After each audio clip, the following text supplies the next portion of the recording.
Assalamualaikum warahmatullahi wabarakatuh. Halo adik-adik semua, kembali lagi di video pembelajaran IPA kelas 9 ya.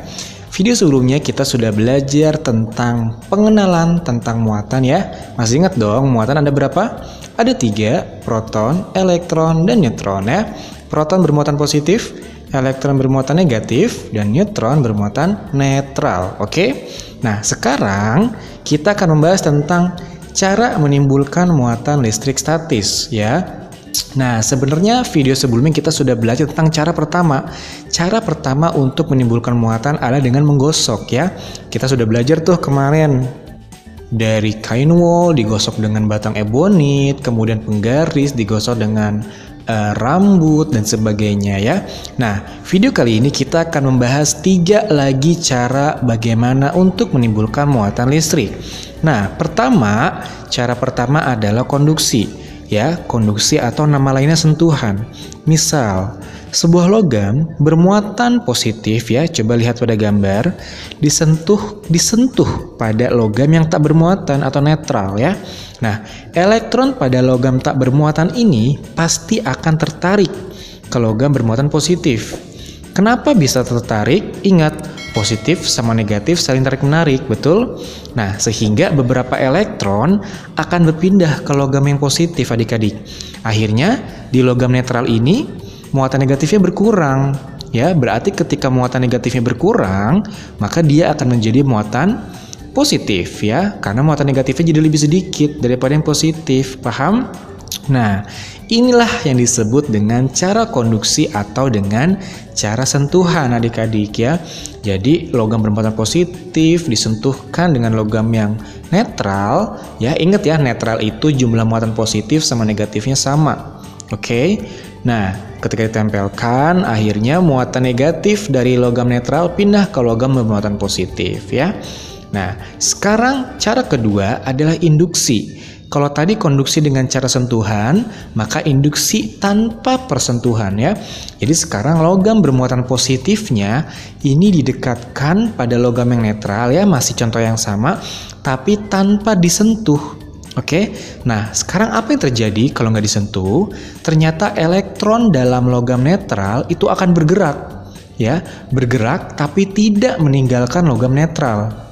Oke, dia bergerak tapi tidak meninggalkan logam netral. Beda sama konduksi.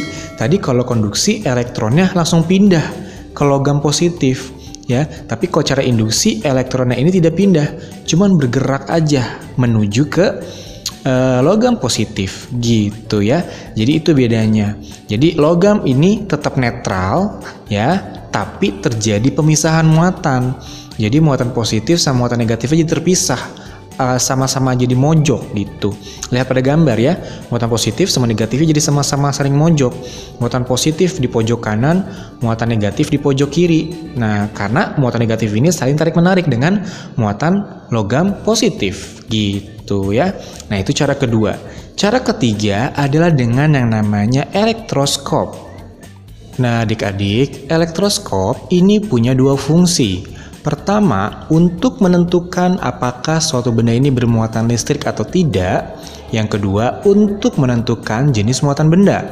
Dia ini positif atau negatif ya sebenarnya. Nah, adik-adik, coba perhatikan gambar berikut. Ini adalah susunan elektroskop. Jadi, elektroskop ini terdiri dari sebuah tabung kaca yang dipasang pada alas kayu atau isolator. Nah, dari mulut tabung ya, dari tutupnya, tabung ini akan dilewatkan batang logam kuningan. Nah, lihat yang ditunjuk sama panah ya, itu batang logam kuningan. Nah, batang kuningan ini dijaga tetap pada tempatnya oleh sebuah sumbat dari lak. Nah, jadi biar batang ini nggak kemana-mana, tetap pada tempatnya, tidak bergerak. Nah, sumbat ini mengisolasi batang kuningan dari dinding kaca. Nah, pada ujung atas batang kuningan, nah ini dipasang kap kuningan yang biasa disebut dengan cakram ya. Cakram kuningan tuh yang paling atas. Nah, ujung bawah kuningan dipipihkan untuk membentuk bilah segi 4. Lihat yang paling bawah, itu namanya daun emas. Oke, namanya daun emas atau bilah kuningan. Nah, ini biar bisa bergerak-gerak. Nah, sedangkan di sisi-sisi tabung kaca itu dipasang 2 lembar timah. Buat apa sih? lembar ini ditanamkan sehingga memungkinkan muatan listrik tetap berada di daun emas dalam waktu yang lebih lama. Jadi muatan listrik nggak kemana-mana, tetap di daun emasnya gitu. Nah, bagaimana ya cara mendeteksi adanya muatan pada benda? Nah, sekarang kita coba cek contohnya. Nah, misalnya pada gambar berikut. Sekarang coba ambil sebuah elektroskop, kemudian sentuhlah bagian cakramnya dengan tangan, ya, agar muatan listrik itu mengalir dari tangan ke tanah melalui tubuh kita. Nah, kenapa sih harus kayak gini? Ini untuk memastikan biar nggak ada lagi muatan listrik di dalam elektroskop. Jadi sebelum menggunakan elektroskop, kita wajib yang namanya menyentuh cakram dengan tangan kita, oke? Pokoknya, sebelum menggunakan elektroskop, wajib yang namanya menyentuh cakramnya dengan tangan kita dulu ya. Nah, sekarang kalau dilihat dari gambar, coba gosoklah sebuah batang kaca. Ya, batang kaca dengan sutra. Nah, digosok dulu nih batang kaca dengan sutranya dulu. Kalau udah digosok, baru sentuhkan ujung batang kacanya ini pada cakram elektroskop. Kenapa sih harus digosok dengan kain sutra? Biar batang kacanya bermuatan adik-adik ya. Ingat yang tadi kakak bilang di video sebelumnya, semua benda itu sifatnya netral, oke? Kalau pengen dia bermuatan, kita harus gosok-gosok dulu, gitu ya. Kita gosok-gosok dulu biar dia bermuatan. Nah, yang jadi pertanyaan, dia bermuatannya apa nih? Positif atau negatif?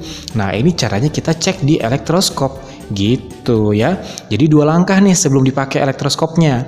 Pertama, sentuh cakramnya dulu pakai tangan. Kedua, harus digosok dulu benda yang ingin diuji muatannya. Misalnya batang kaca, maka batang kaca harus digosok dulu dengan misalnya kain sutra, biar batang kaca bermuatan. Nah, kalau udah bermuatan, kita bisa cek dia muatannya apa nih, positif atau negatif. Gitu ya. Nah, kalau dilihat pada gambar, ternyata daun emas elektroskop yang bagian bawah itu mengembang keluar, ya. Nah, kenapa ya daun emas ini bisa mengembang keluar? Nah, ketika batang kaca itu menyentuh cakram elektroskop, ternyata elektron-elektron bebas dari cakram itu mengalir ke batang kaca. Ya, karena kan tarik menarik, ya kan? Jadi elektron-elektron dari daun emas juga naik ke atas tuh. Ingat tuh yang ada tulisan aliran elektron. Nah, itu elektron naik ke atas menuju batang kaca. Gitu ya. Akhirnya karena elektron-elektron di daun emas itu hilang, mereka pergi ke batang kaca semua. Akhirnya di daun emas sisanya positif semua. Akhirnya mengembang deh kaki daun emasnya. Begitu.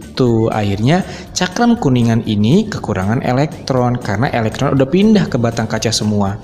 Nah, untuk mengatasi kekurangan elektron di cakram, makanya itu tadi elektron-elektron dari daun-daun elektroskop mengalir ke cakram.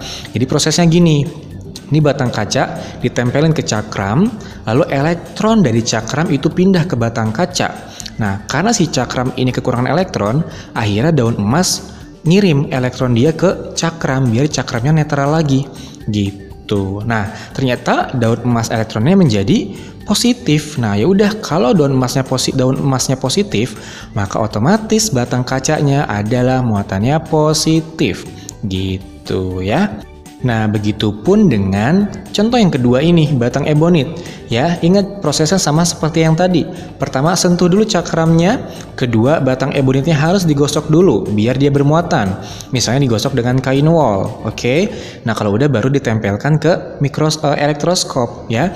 Nah, ternyata ketika ditempelkan ke elektroskop, ternyata daun-daun elektroskopnya juga mengembang. Kenapa?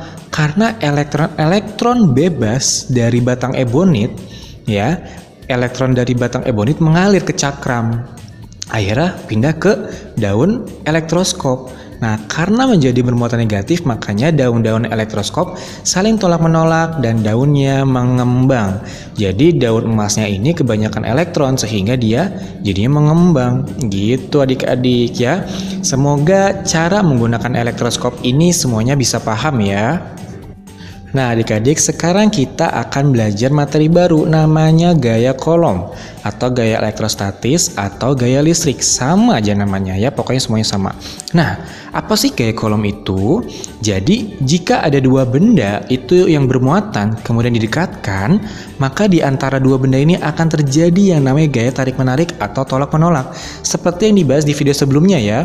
Kalau muatannya berbeda akan saling tarik-menarik, kalau muatannya sejenis maka akan saling tolak-menolak. Itu namanya gaya listrik adik-adik. Nah, ternyata besarnya gaya tarik atau gaya tolak dari benda-benda bermuatan ini dapat diukur dengan yang namanya neraca puntir. Lihat gambarnya ya, ini namanya neraca puntir. Nah, ternyata dari percobaan ini yang dilakukan oleh seorang ilmuwan namanya Charles Augustin Coulomb, akhirnya ditemukanlah konsep fisika yang disebut dengan hukum Coulomb. Nah, hukum Coulomb ini kalau disederhanakan menjadi rumus, yaitu F sama dengan K Q1 Q2 per R kuadrat. F-nya adalah gaya listrik, satuannya Newton. K ini ketetapan Coulomb, ini nilainya tetap ya, harus dihafal. 9 dikali 10 pangkat 9 Newton meter kuadrat per Coulomb kuadrat. Q itu adalah muatan listrik. Muatan listrik 1, muatan listrik 2, satuannya Coulomb. Dan R-nya adalah jarak antar muatan. Ya, satuannya meter, oke? Nah, sekarang bagaimana ya cara mengaplikasikannya ke soal? Kita coba cek contoh soalnya. Nah, ini contoh soalnya. Dua buah muatan masing-masing nilainya 6 mikrokolom dan 12 mikrokolom. Nah, kemudian tentukan besar gaya yang terjadi antara dua muatan tersebut. Gunakan ketetapan K-nya dalam satuan standar. Nah, kita lihat jawabannya. Nah, ini pembahasannya nih. Nah, kita coba cek. Diketahui nilai Q1 itu kan 6 mikrokolom ya, dan Q2-nya 12 mikrokolom. Ingat, satuannya tadi Q itu satuannya apa muatan? Satuannya kolom kan? Ini mikrokolom, berarti harus diubah dulu ke dalam kolom. Cara mengubahnya gimana? Mikro itu nilainya 10 pangkat min 6 adik-adik. Dihafal ya. Mikro itu nilainya 10 pangkat min 6. Jadi 6 mikrokolom sama dengan 6 10 min 6. 12 mikrokolom sama dengan 12 10 pangkat min 6 gitu ya. Kemudian terpisah sejauh 30 cm. Berarti R-nya 30 cm. Ingat, jarak itu satuannya harus meter. Maka cm ini harus diubah ke meter. Dari cm ke meter naik 2 ya. Jadinya 3 dikali 10 pangkat min 1 meter. Nah, yang ditanya apa nih? Yang ditanya adalah F. Nah, ya udah. F yang ditanya, rumusnya apa tadi? K Q1 Q2 per R kuadrat. Nah, itu nilainya tinggal dimasukin. Nilai K itu kan 9 dikali 10 pangkat 9. Q1 dan Q2 nilai dimasukin per, nah nilai R-nya itu kan 3 dikali 10 pangkat min 1 ya. Nah, kita masukin. Nah, pertama selesaikan dulu yang bagian bawah. 3 dikali 10 pangkat min 1 dikuadratkan, berarti pangkat 2-nya ini punyanya 3 dan punyanya 10 pangkat min 1 juga ya. Maka itu kuadratnya punyanya 3. 3 dikuadratin berarti 9. 10 pangkat min 1 dikuadratin berarti jadi 10 pangkat min 2 ya. Nah, sekarang yang atasnya kita selesaikan. Ada 9, ada 6, ada 12. Nah, yang angka taruh semuanya. Oke, jadi 9, 6, 12. Sekarang pangkatnya selesaikan. 10 pangkat 9 dikali 10 pangkat min 6 dikali 10 pangkat min 6, itu hasilnya adalah 10 pangkat min 3. Oke, nah udah deh. 9 atas sama bawah coret, sisanya 6 sama 12. 6 dikali 12, 72. Nah, 10 pangkat min 3 dibagi 10 pangkat min 2 hasil 10 pangkat min 1. Maka 72 dikali 10 pangkat min 1 hasilnya sama saja dengan 7,2 Newton. Nah, untuk latihan soal nanti next di video berikutnya ya. Ini soal yang sederhana dulu, oke? Nah, sekian video kali ini, semoga bermanfaat, dan buat teman-teman yang belum paham boleh chat di kolom komentar, oke? Sekian. Next videonya kita akan belajar tentang apa lagi ya? Tunggu video berikutnya ya. Jangan lupa subscribe channel ini, oke? Sekian, assalamualaikum warahmatullahi wabarakatuh.